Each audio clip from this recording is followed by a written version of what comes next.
What if the moment you gained everything you ever wanted was the exact moment you lost everything that truly mattered? For millionaire Liam Sterling, the signature on a multi-billion-dollar contract was supposed to be the pinnacle of his life. But miles away, his pregnant wife Isabella was fighting a battle alone, a battle he promised he'd be there for. He thought he was building a legacy. He never imagined that legacy would be broadcast on live television, a spectacle of his own making that would bring him to his knees. This isn't a story about wealth. It's a story about the true cost of ambition and a love fighting to survive the wreckage. The silence in their penthouse apartment was a living entity. It breathed in the sterile air circulated by a state-of-the-art HVAC system and settled over the plush cream-colored furniture like a fine layer of dust. For Isabella Sterling, this silence had become her most constant companion, a stark contrast to the boisterous, laughter-filled life she had once shared with her husband Liam. Liam. Even his name now felt distant, a word whispered in the hollow chambers of her memory. He was a man forged in the crucible of ambition, his eyes perpetually fixed on the shimmering horizon of the next big deal. He moved through the world with a confidence that bordered on arrogance, a titan of Wall Street who saw life as a series of strategic acquisitions, and she, Isabella, had been his most prized one.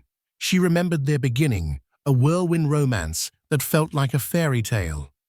He had pursued her with a single-minded intensity that had been both flattering and overwhelming. He'd promised her the world, and in many ways he had delivered. Their home, perched atop a skyscraper in the heart of Manhattan, offered a panoramic view of a city that lay at their feet. Her wardrobe was a curated collection of couture, her days a leisurely procession of charity luncheons and gallery openings. She was living a life most people could only dream of, yet she had never felt more like a bird in a gilded cage.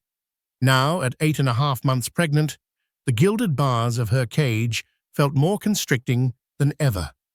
Her world had shrunk to the confines of their apartment, her days measured not in social engagements, but in the fluttering kicks of the life growing inside her. A son, their son, a tiny being she already loved with a ferocity that startled her. She waddled over to the nursery, a room that was a testament to both her love and her loneliness. She had designed it herself, a serene oasis of soft blues and gentle whites.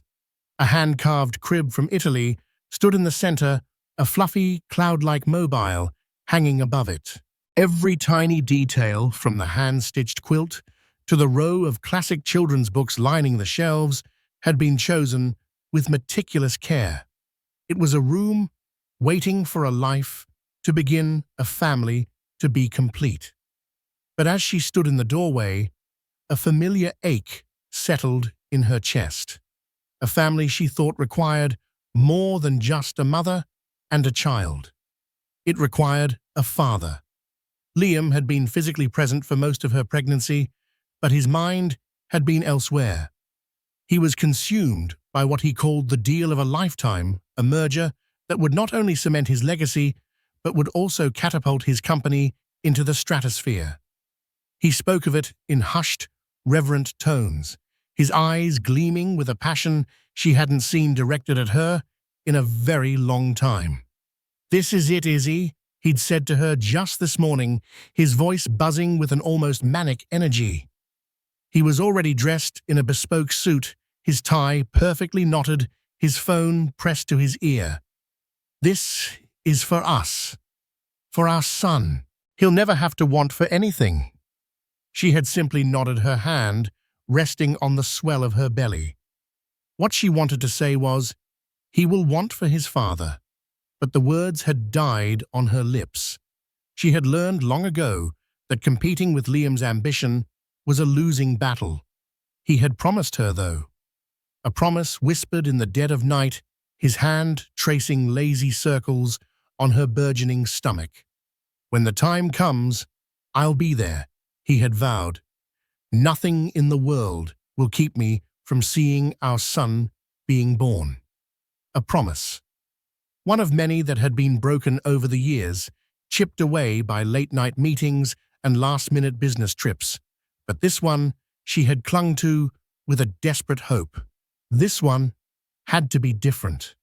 As the afternoon sun began its slow descent, casting long shadows across the city, a sharp, unfamiliar pain shot through her lower back. She gasped, her hand flying to her belly. She had been having Braxton Hicks contractions for weeks, but this was different. This was deeper, more insistent. She waited, her breath held tight in her chest. Another one came stronger this time, wrapping around her abdomen like a tightening band. She knew with a certainty that was both terrifying and exhilarating that it was time. Her first instinct was to call Liam. She pulled out her phone, her fingers fumbling with the screen.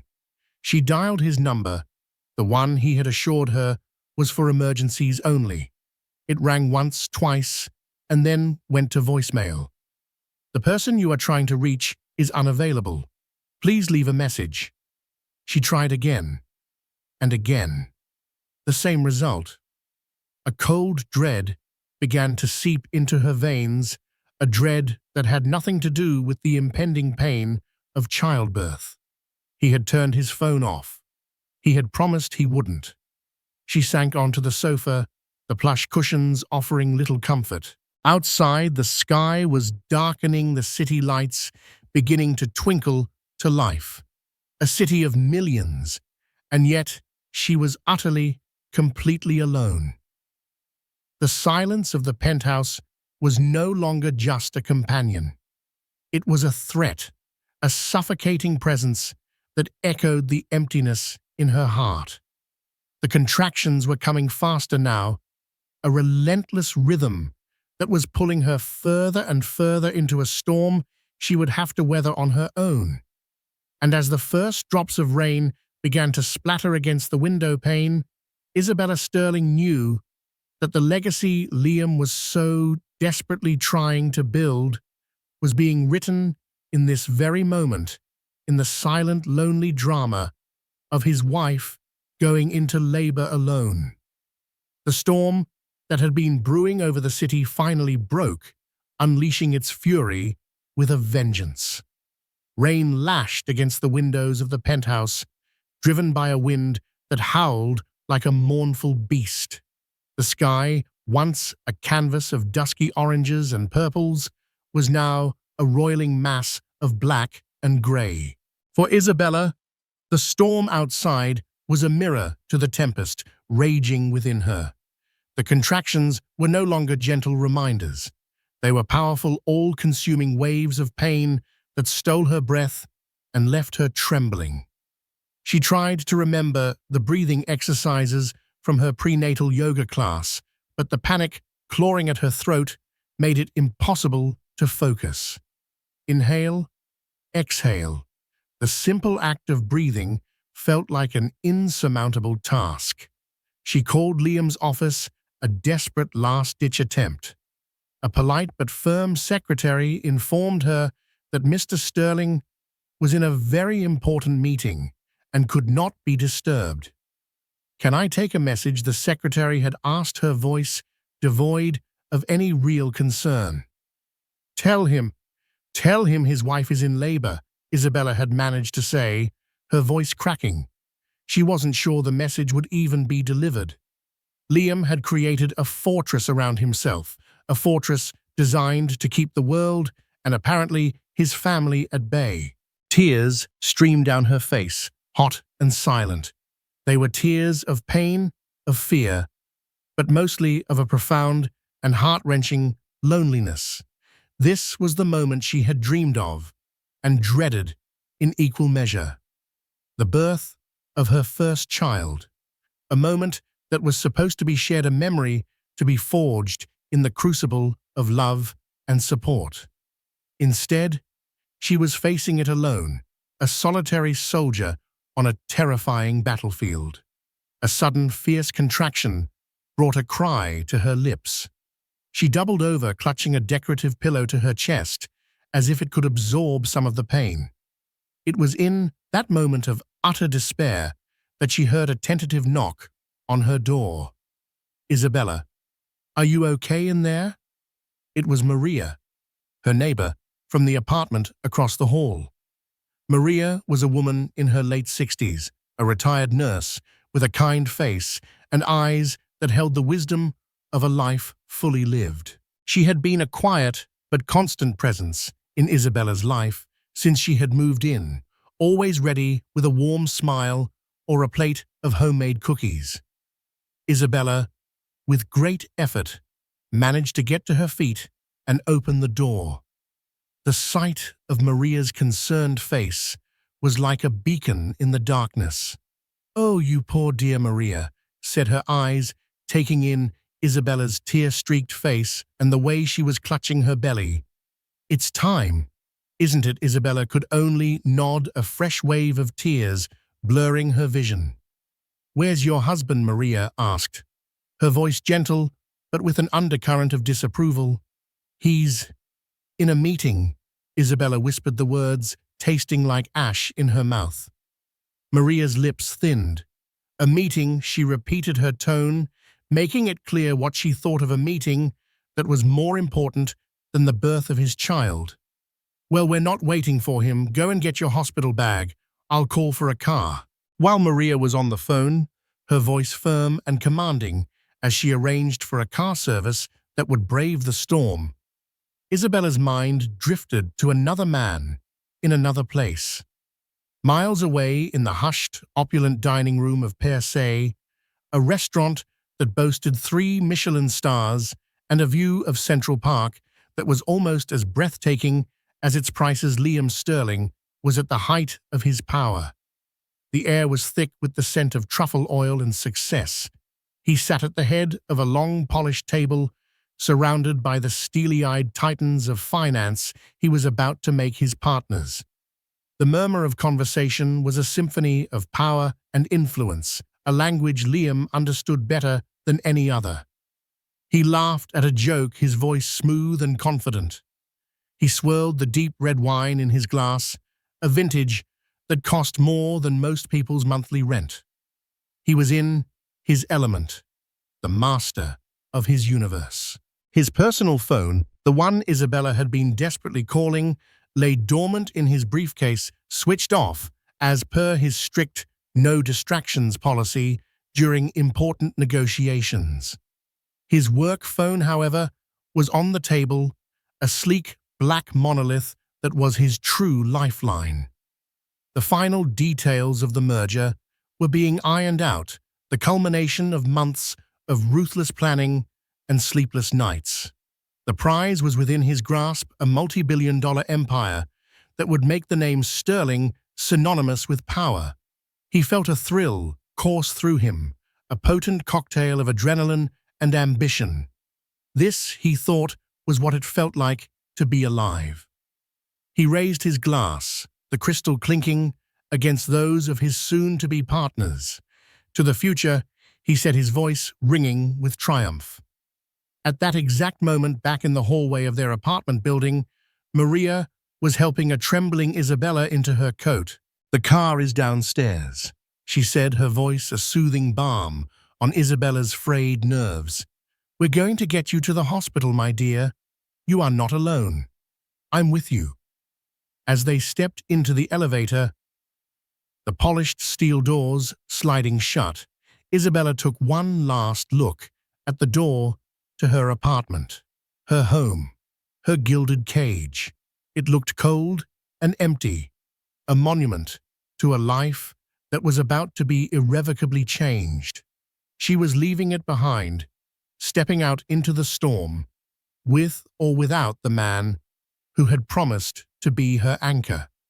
The journey to motherhood had begun, a journey she was now forced to take with a kind stranger instead of the love of her life. And as the elevator descended, she couldn't help but wonder if her marriage would survive the night. The journey to Lenox Hill Hospital was a nightmare. The city, usually a vibrant tapestry of light and sound, was now a chaotic mess. The storm had transformed the streets into raging rivers, the wind so fierce that it shook the car. The driver, a stoic man with a grim set to his jaw, navigated the treacherous roads with a skill that was both admirable and terrifying. With every lurch of the car, a fresh wave of pain washed over Isabella. She squeezed Maria's hand, her knuckles white. The older woman murmured words of encouragement, her presence a fragile shield against the storm both outside and inside her. Between the searing contractions, Isabella's mind reeled back to a happier time. A sun-drenched afternoon in Central Park, not long after they had found out she was pregnant. They had been lying on a blanket, Liam's head in her lap. He had been tracing the curve of her still flat stomach, his eyes soft with a vulnerability she rarely saw. "I'm going to be there, Izzy," he had whispered, his voice thick with emotion. "I'm not going to be like my father. I'm going to be there for every scraped knee, every soccer game, every heartbreak. And I'm going to be there to see our son take his first breath. I promise."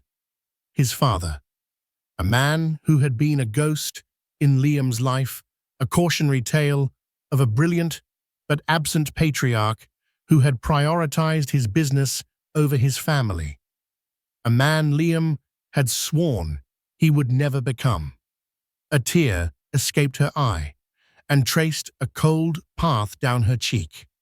The memory, once a source of comfort, was now a cruel taunt.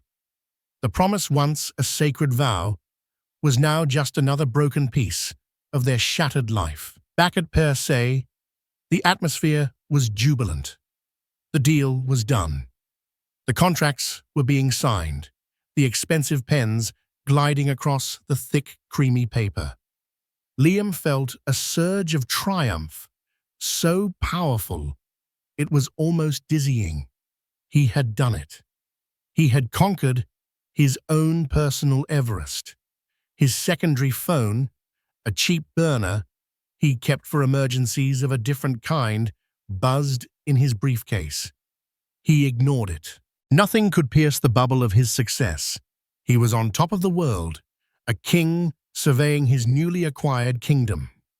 He ordered another bottle of champagne, a vintage that cost a small fortune, to celebrate. Meanwhile, Isabella and Maria finally arrived at the hospital. The emergency room was a scene of controlled chaos. The storm had brought a flood of patients, and the staff was stretched thin.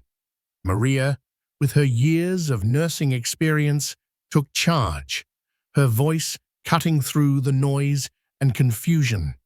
They were finally shown to a delivery room, a sterile, impersonal space that did little to soothe Isabella's frayed nerves. A young, tired-looking doctor came in to examine her. Her face was professional, but there was a flicker of concern in her eyes. "Mrs. Sterling," she said, her voice gentle but firm. "The baby is in a posterior position. It's not dangerous, but it can make for a longer, more painful labor.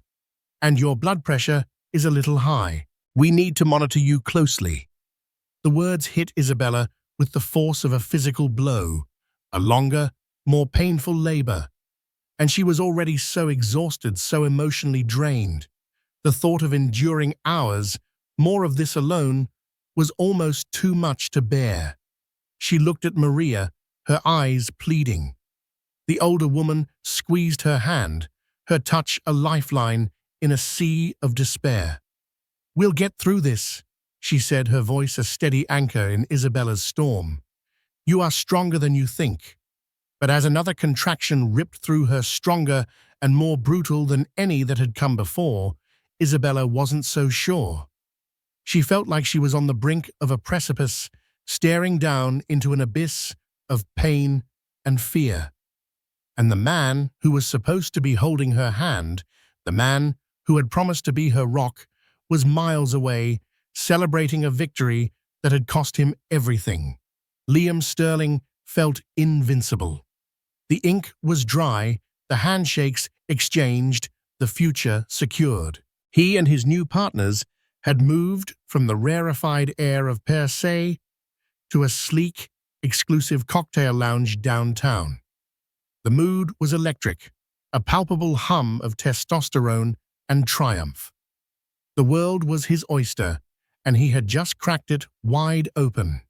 He finally retrieved his personal phone from his briefcase, the celebratory champagne making him feel magnanimous. He'd give Isabella a quick call, share the good news. She wouldn't understand the intricacies of the deal, of course, but she would understand the result, a life of unimaginable luxury for their son. He powered it on.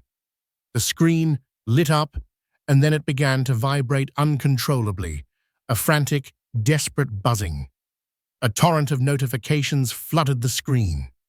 37 missed calls from Isabella, 14 missed calls from home, 5 missed calls from Maria neighbor. Then came the text messages, a cascade of frantic words that made the blood freeze in his veins. Isabella, Liam, it's time. Please answer. Isabella, the contractions are getting stronger. I can't reach you. Isabella, Liam, I'm scared. Where are you, Maria? Neighbor, Mr. Sterling, this is Maria from across the hall. Isabella is in labor. I am taking her to Lenox Hill Hospital. The storm is very bad. Isabella, the doctor says the baby is posterior. Please, Liam, I need you. The final text, sent over an hour ago, was just one word.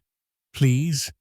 The laughter and celebratory chatter of the lounge faded into a dull roar. The expensive champagne suddenly tasted like acid in his mouth. A cold, creeping dread began to snake its way up his spine, a chilling counterpoint to the warmth of the alcohol. Everything all right, Liam? One of his new partners asked, clapping him on the back. Liam couldn't speak. He stared at the phone, at the litany of his own failure. He had been so consumed by the future, he had completely abandoned the present.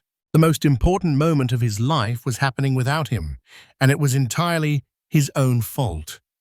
He stumbled to his feet, knocking over his chair. I have to go, he muttered, his voice hoarse. He rushed out of the lounge and into the street, the rain plastering his expensive suit to his skin. He hailed a cab, his hands shaking as he gave the driver the address for Lenox Hill Hospital.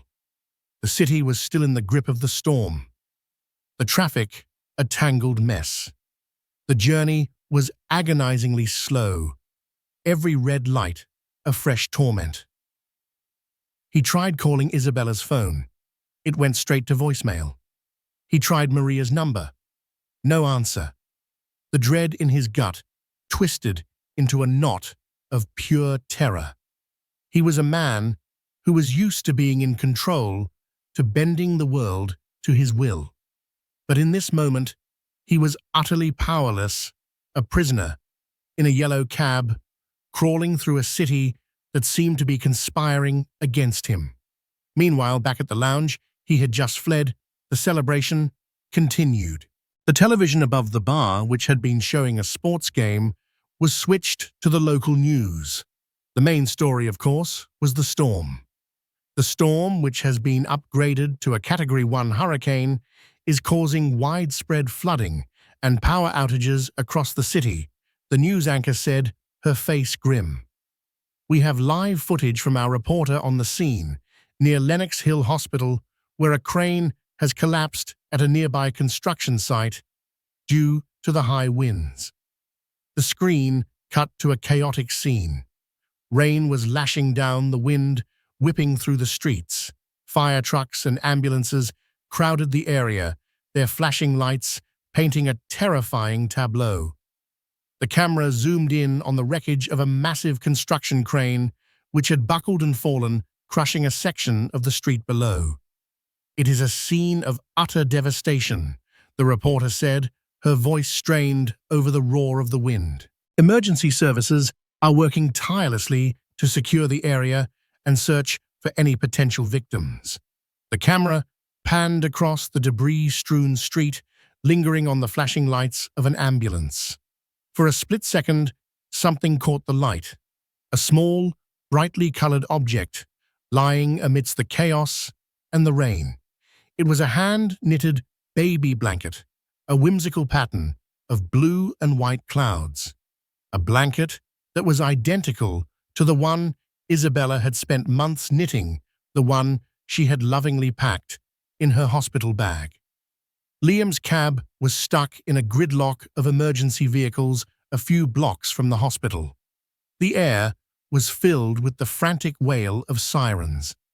Impatient and terrified, he threw a handful of cash at the driver and got out, breaking into a desperate run. The rain was relentless, soaking him to the bone, but he barely noticed. His mind was a maelstrom of fear and self-recrimination. He finally reached the chaotic scene he had glimpsed on the television. Police lines had been set up, and the area was swarming with firefighters and paramedics. The fallen crane was a monstrous metal skeleton, a monument to the destructive power of the storm. He tried to push through the police line, his voice a desperate croak. "My wife. She's at the hospital." Lennox Hill, a stern-faced police officer, blocked his path. "Sir, you need to stay back. This is an active emergency scene." "You don't understand." Liam pleaded, his carefully constructed composure shattering into a million pieces. "My wife is in labor. I need to get to her." It was then that he saw it. Not on a television screen this time, but with his own eyes. Lying on a gurney, being loaded into an ambulance, was a figure. It was an older woman, her face pale, a nasty gash on her forehead. It was Maria. And clutched in her hand was the corner of a familiar hand-knitted baby blanket, with a pattern of blue and white clouds. The world tilted on its axis. The sirens, the rain, the shouting, it all faded into a deafening roar in his ears. The blanket, Maria, the collapsed crane. The pieces of the puzzle clicked into place with horrifying clarity. They must have been caught in the collapse. Maria had been injured. But where was Isabella? He scanned the chaotic scene, his eyes wild with panic. He saw paramedics working on other injured people, but he didn't see his wife. He saw the mangled wreckage of a car crushed beneath a steel girder. A car service, the one Maria had called for them. The air was sucked from his lungs. A guttural sound of pure agony escaped his lips. The strength drained from his body, his legs buckling beneath him. Liam Sterling, the titan of Wall Street, the man who had just conquered the financial world, collapsed onto the wet, grimy pavement, overwhelmed by a wave of guilt so profound, so absolute, that it felt like a physical blow. He had done this. His ambition, his obsession, his broken promise, it had all led to this. He had been chasing a legacy, and in doing so, he had potentially destroyed his entire world. He had left his wife to face the storm alone, and the storm had swallowed her whole. He lay on the ground, oblivious to the rain and the chaos around him, a broken man, weeping for a life he had so carelessly gambled away.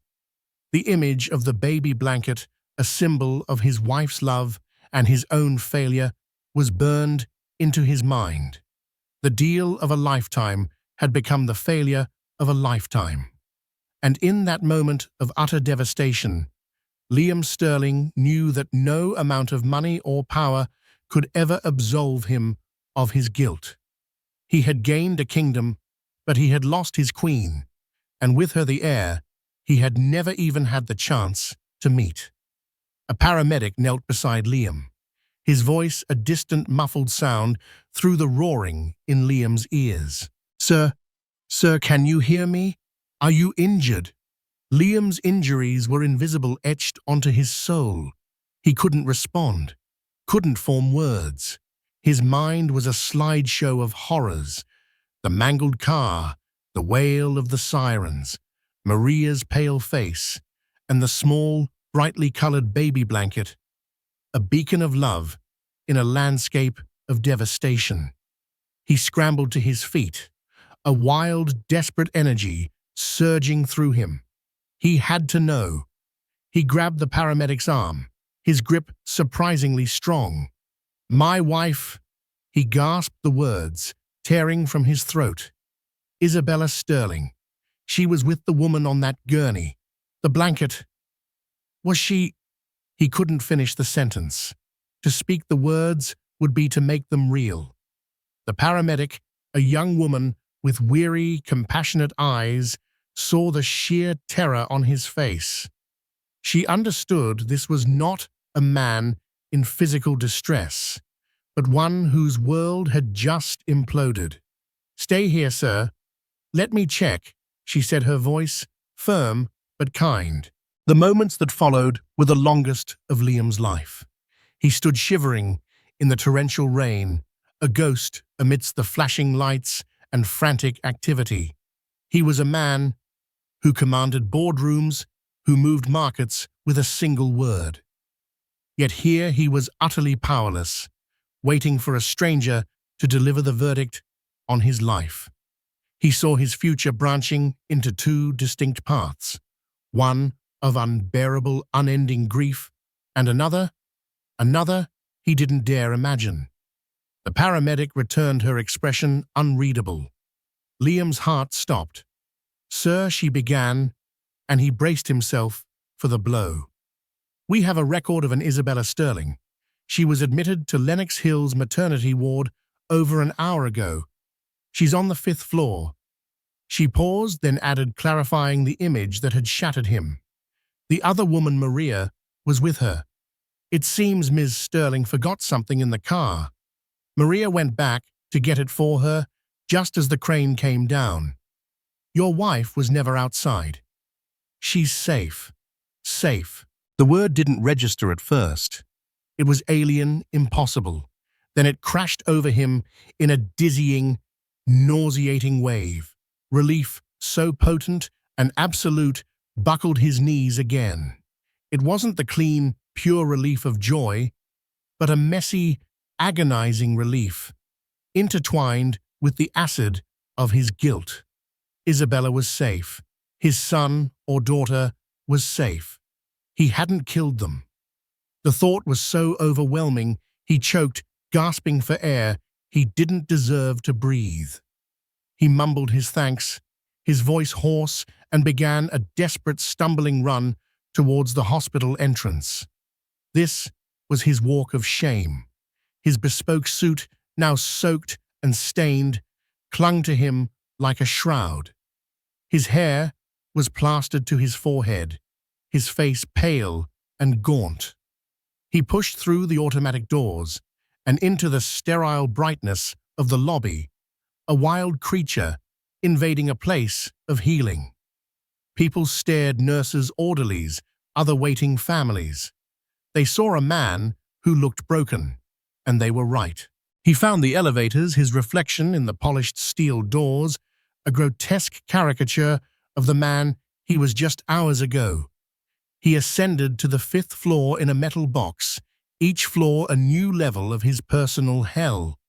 He found the maternity ward, a place of hushed joy and new beginnings, and it felt like a sacrilege for him to be there. He approached the nurse's station, his voice a raw whisper, as he asked for Isabella's room. The nurse gave him the number, her gaze lingering on him with professional curiosity. He walked down the corridor, his expensive leather shoes squeaking on the linoleum. He stopped outside the door, his hand hovering over the handle, trembling. He was terrified. What would he find? What could he possibly say? "Sorry I missed the birth of our child. The merger was a success. The thought was so vile it made him want to retch. He could hear the faint, steady beep of a monitor. From within, a sound that confirmed life, a life he had so carelessly abandoned. Taking a breath that felt like swallowing glass, he pushed the door open. The room was quiet, dimly lit. And there she was, his wife. She was propped up in the hospital bed, her beautiful face pale and utterly exhausted, her dark hair damp against the pillow. Her eyes were closed, and in a small, clear bassinet beside her bed lay a miracle. A tiny, perfect baby, swaddled in a standard-issue hospital blanket, his face serene in sleep. His son. A wave of love so fierce and profound it was physically painful, washed over Liam. It was a love tainted by the deepest shame he had ever known. He had missed it. He had missed the single greatest moment of his life. He took a hesitant step into the room, the soft click of the door latch sounding like a gunshot in the stillness. Isabella's eyes fluttered open. They were not the soft, loving eyes that had captivated him years ago. They were cold, hard, and as empty as a winter sky. She looked at him, her gaze passing over him, as if he were a stranger, a piece of furniture. Then she turned her head, fixing her eyes on the window, where the storm was finally mercifully beginning to subside. Isabella, he breathed the name an apology in itself. I'm so sorry. She didn't respond. There were no screams, no accusations, no tears. There was only an absolute, profound silence. A silence that was a living thing, a wall of ice she had erected around herself, and he knew instantly he would never be able to breach it. She adjusted the thin hospital blanket over her legs, a small, deliberate movement that screamed her rejection of him. He took another agonizing step, his eyes falling on his son. He was so small, so impossibly perfect. He's beautiful, Liam said, his voice cracking. What's his name? Isabella's voice, when she finally spoke, was flat, devoid of all emotion, as if she were reciting a line from a script. Theodore, she said, her eyes still fixed on the window. It means gift of God. She paused, and the silence that followed was heavy with meaning. Then she added, her voice dropping to a near whisper, he was a gift to me. The implication was a dagger to his heart. To me, not to us. In that moment, he ceased to be a husband or a father. He was just the biological donor, the man whose eyes perhaps the boy might share, but whose life he was not a part of. The next few days were a blur of agonizing penance. He did not leave. He cancelled every meeting, ignored the hundreds of frantic calls and texts from his partners. His multi-billion-dollar triumph was now nothing but digital noise. He sat in the hard plastic visitor's chair in the corner of her room, a silent sentinel at the gates of the family he had been exiled from. He watched her learn to be a mother, with a quiet, focused intensity that excluded him completely. When he tried to help, offering to get her water or another pillow, she would ignore him and do it herself. When he dared to approach the bassinet, she would subtly shift her body, a silent guardian, protecting her son from the man who had abandoned them. He found Maria's room on the 3rd floor. She had a concussion and a cast on her broken arm. The sight of her injured because of his negligence was another twist of the knife. He stammered his apologies, his gratitude, his shame. She looked at him, her kind eyes filled not with anger, but with a deep, weary disappointment. You have a beautiful family, Mr. Sterling, she said, her voice weak but firm. Don't lose it. The day they were to be discharged, Liam had arranged everything. A luxury car service, a top-of-the-line car seat, he'd had an assistant purchase a path cleared for their return home. He thought foolishly that these logistical comforts might mean something. As a nurse wheeled Isabella out with Theodore nestled in her arms, Liam held the door open. Isabella stopped at the threshold, her body angled away from him. She looked at him then, her eyes meeting his. For the first time since that first night, they were clear, resolved, and utterly devoid of love. "I want you to move out," she said. Her voice wasn't angry or hysterical. It was quiet, calm, and unyielding. It was the voice of a woman who had faced the worst alone and had discovered her own strength in the process. "I need space. I need to figure out how to be a mother. And I need to do it without you." Each word was a precise, calculated blow. It was not a punishment born of rage, but a consequence born of his actions. It was her survival plan. And he, Liam, was not a part of it. He could only nod, the motion stiff, his throat too tight to speak. He watched as she allowed the nurse to help her into the waiting car. He watched her buckle their son, whose name he hadn't chosen, into the car seat he hadn't been there to buy. He watched the door close, shutting him out. And then he stood alone on the curb, in his now dry but permanently ruined suit, as the car pulled away, disappearing into the city traffic. He was Liam Sterling, a millionaire, a titan, a success. And he had absolutely nothing at all. The penthouse, once a symbol of his ascent, became Liam's gilded purgatory. The silence that had once been Isabella's tormentor was now his own, a constant humming entity that mocked him from every corner of the vast empty space. It echoed in the marble foyer, where he'd last kissed her goodbye, a perfunctory peck on the cheek, as he rushed toward his destiny. It settled over the plush sofa, where she had labored alone. Every object was a monument to his failure, every room a chapter in the story of his downfall. He did as she asked. He packed a single suitcase, the movements automated and numb, and checked into a sterile suite at the Four Seasons. It was the kind of luxury he was accustomed to, but the high thread count sheets felt like sandpaper, and the panoramic view of the city felt like a condemnation. He was surrounded by wealth, yet spiritually bankrupt. The day after he moved out, he sat on the edge of his unmade hotel bed and made the most important call of his career. Not to a partner or a client, but to his broker. "Sell it," Liam said, his voice flat. "Sell what, Liam?" "The tech stock. It's up 3 points."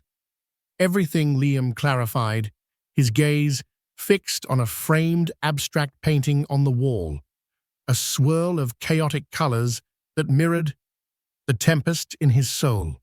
"My entire stake in the new merger. All of it. Liquidate my position." There was a stunned silence on the other end of the line.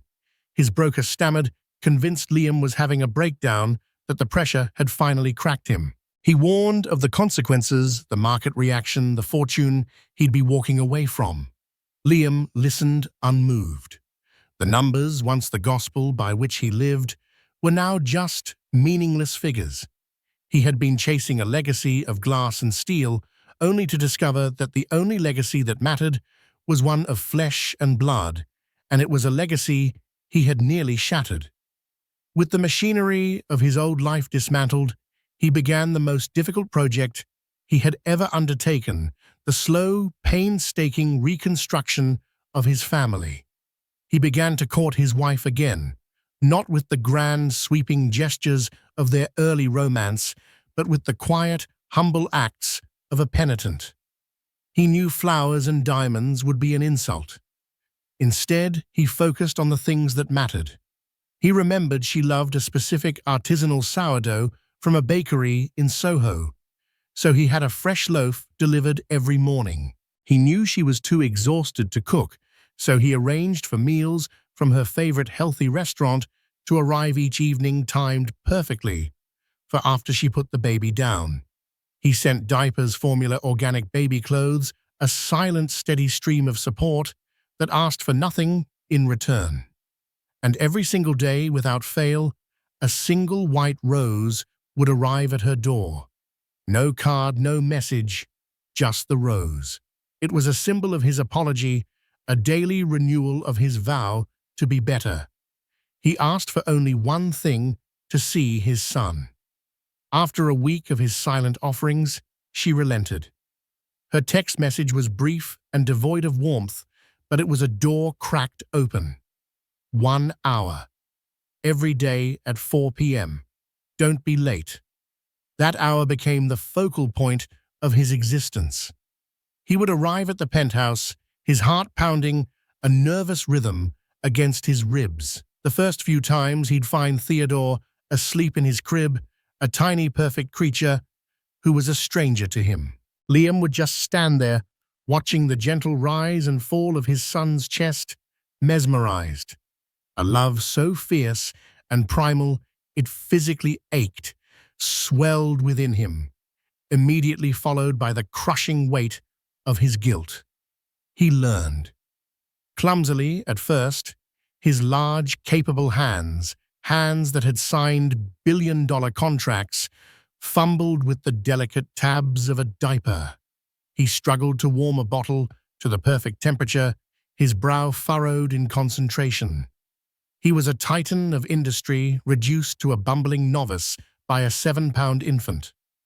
Isabella would watch him from the doorway of the nursery, her arms crossed, her expression a mask of neutrality. She rarely spoke.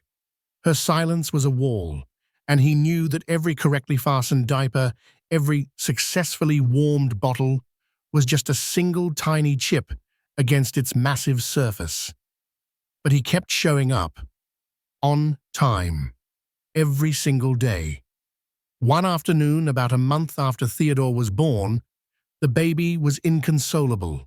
A storm of frantic, piercing cries filled the apartment. Liam had tried everything he had learned. He'd fed him, changed him, swaddled him. He paced the floor, rocking his son, whispering nonsense. But the wailing only intensified. Panic began to set in. He was failing at this too. The one thing he was allowed to do, the one connection he had, and he was failing. The baby's cries felt like a judgment, a raw, unfiltered verdict on his fatherhood.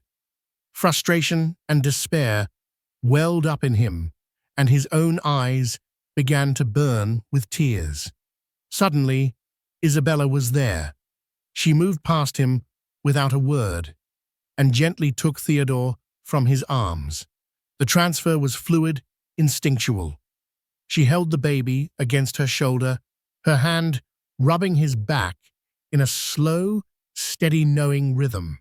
She began to hum a soft, low melody that Liam had never heard before. It was a sound of pure comfort, of maternal love.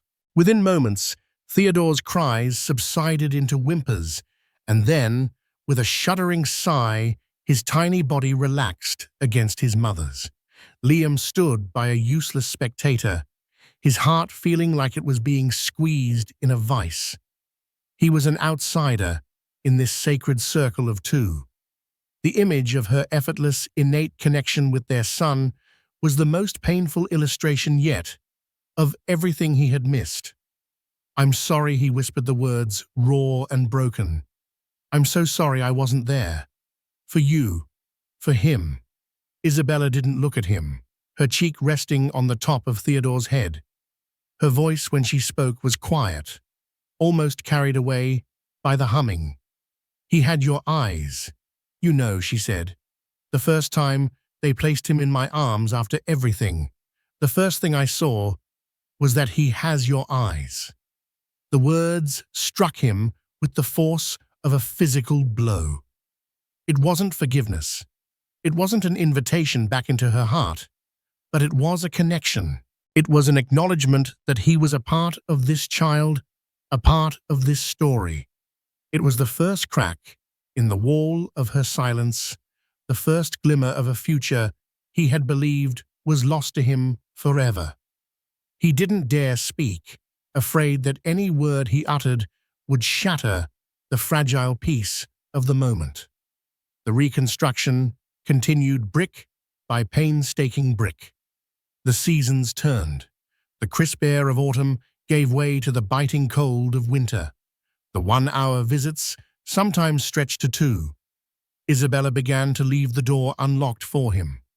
Sometimes she would make a pot of coffee and leave a mug out for him on the counter. Small gestures, but for Liam they were seismic shifts. One evening in December, after he had rocked Theodore to sleep and laid him gently in his crib, he found Isabella in the living room. The lights were low, and she was sitting on the sofa, a large leather-bound album open on her lap. It was their wedding album. He paused, his breath catching in his throat. He sat down on the other end of the sofa, leaving a careful, respectful distance between them. Together, they looked through the photos in silence. There they were, younger, their faces alight with a naive, uncomplicated joy. Liam saw the man. He had been so confident, so certain of the future, so oblivious to the true meaning of commitment. Each photo was a ghost of a promise he had failed to keep. When they reached the last page, a candid shot of them dancing lost in their own world, Isabella slowly closed the album. She turned to him, her eyes clear and steady in the lamplight. The cold, empty hardness was gone. In its place was a deep, profound sadness, but beneath it there was a flicker of something else, something he had been starving for. Hope. "I don't know if I can ever forget that night, Liam," she said, her voice barely a whisper, but each word was clear and deliberate. "What it felt like to be so alone. That will always be a part of us now." He nodded, unable to speak, his throat tight with emotion. He accepted her truth. It was a scar he had given them both. But she continued, taking a slow breath. "I watch you with him. I see you trying. And I think for Theodore's sake, and for ours," her voice wavered for just a second, "I am willing to try to forgive." It was not a triumphant declaration. It was not a fairy tale ending where all was magically erased. It was something far more precious.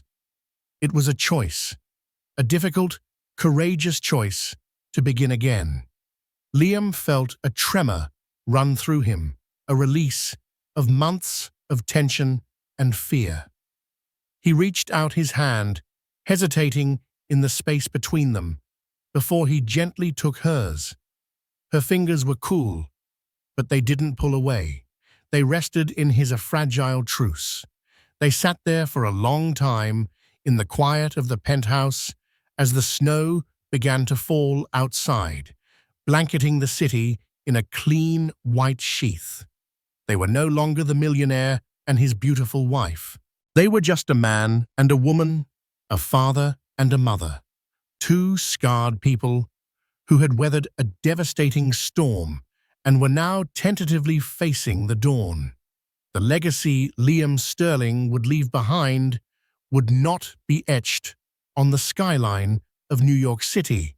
It would be built here in the quiet, patient, and loving reconstruction of his family. Liam's story is a powerful reminder that the greatest fortunes are not measured in dollars, but in moments. The moments we show up, the promises we keep, the love we nurture. He nearly lost it all in his relentless pursuit of a world that glittered, only to find true wealth in the quiet dignity of a second chance. Their journey is far from over, the echoes of that stormy night, a permanent part of their story. But in the ruins of a broken promise, they are rebuilding something real, something resilient, something worth more than any empire. What did you think of Liam and Isabella's story? Does a mistake of this magnitude deserve forgiveness? Let us know your thoughts in the comments below. And if their story moved you, please give this video a like, share it with someone who might need to hear it, and don't forget to subscribe for more stories that explore the depths of the human heart. Thank you for watching.